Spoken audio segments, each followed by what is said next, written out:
Hello అండి, అందరికీ నమస్తే. అందరు బాగున్నారా? ఒడియన్ కిచెన్స్కి స్వాగతం అండి. ఈరోజు నాటుకోడితో కారిబోటి జొన్న రొట్టె చేస్తున్నానండి. మీరు కూడా ట్రై చేయండి, చాలా బాగుంటుంది. ఫస్ట్ అయితే నాటుకోడి మెత్తటి ముక్కలు తీసుకోవాలండి. అవి ఒక పావు కేజీ వరకు తీసుకొని ఉప్పు పసుపు వేసి ఉడకబెట్టాలండి. వాటర్ ఏం పోయొద్దండి. ఉడకబెట్టిన ఒక 10 మినిట్స్ కొంచెం వేగిన తర్వాత కొంచెం అల్లం పేస్ట్ వేసుకోండి, కొంచెం ఆయిల్ వేసుకోండి, మళ్ళీ ఆ ఆయిల్ కొంచెం కారం కూడా వేసుకోండి.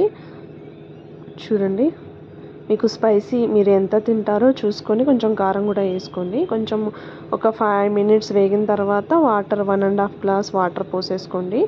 వాటర్ పోసుకున్న తర్వాత వాటర్ మొత్తం దగ్గర పడాలండి. కొంచెం ధనియాల పొడి కూడా వేసుకొని ఆ మసాలా మొత్తం పట్టి మంచిగా దగ్గర పడేదాకా ఉడకనివ్వండి. ఒక 10-15 మినిట్స్ ఉడకాలండి.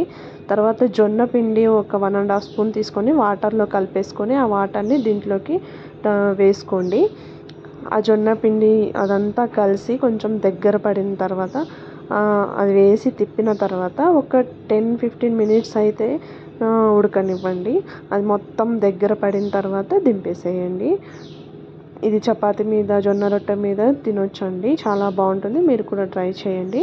ఇప్పుడు జొన్న రొట్టెలండి, ఫస్ట్ అయితే ఒక 1.5 గ్లాస్ వాటర్ పోసుకొని ఒక గిన్నెలో వేడి చేసుకోండి. అవి వేడి అయిన తర్వాత పక్కకి ఒక గిన్నెలో కొంచెం వాటర్, ఒక కాటన్ కర్చీఫ్ కూడా తీసుకొని పక్కన పెట్టుకోండి. ఆ వాటర్ వేడయ్యాయి చూడండి. దాంట్లో మనము 1.5 గ్లాస్ వాటర్ తీసుకున్నాం కదండి, 1.5 గ్లాస్ పిండి తీసుకోవాలండి.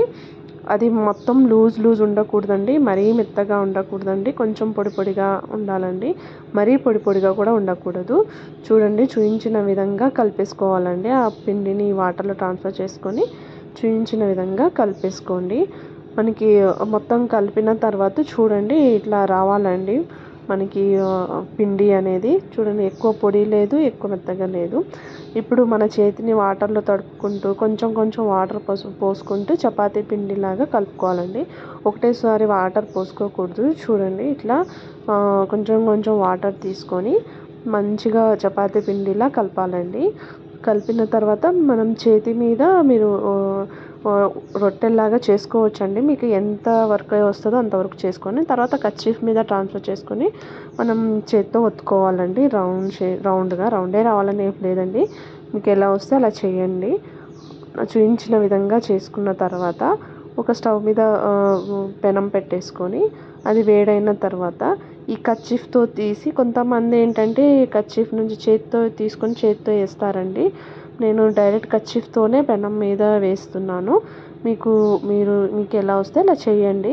మీరు కూడా ట్రై చేయండి, చాలా బాగుంటుందండి. ఇట్లా చేసుకున్న తర్వాత మనం పెనం వేడైన తర్వాత ఆ కర్చీఫ్ తోటే తీసుకొని ట్రాన్స్ఫర్ చేసుకోండి.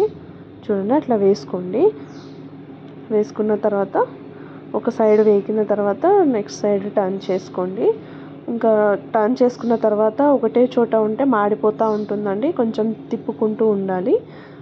చూడండి, మరీ బ్లాక్గా కాలే వరకు ఉంచకూడదండి, అటు ఇటు తిప్పుకుంటూ చేసుకోవాలండి కొంచెం గట్టిగా అయ్యేదాకా.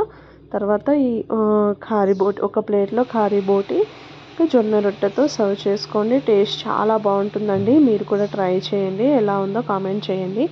ప్లీజ్ నా యూట్యూబ్ ఛానల్ని సబ్స్క్రైబ్ చేయండి, లైక్ చేయండి, షేర్ చేయండి.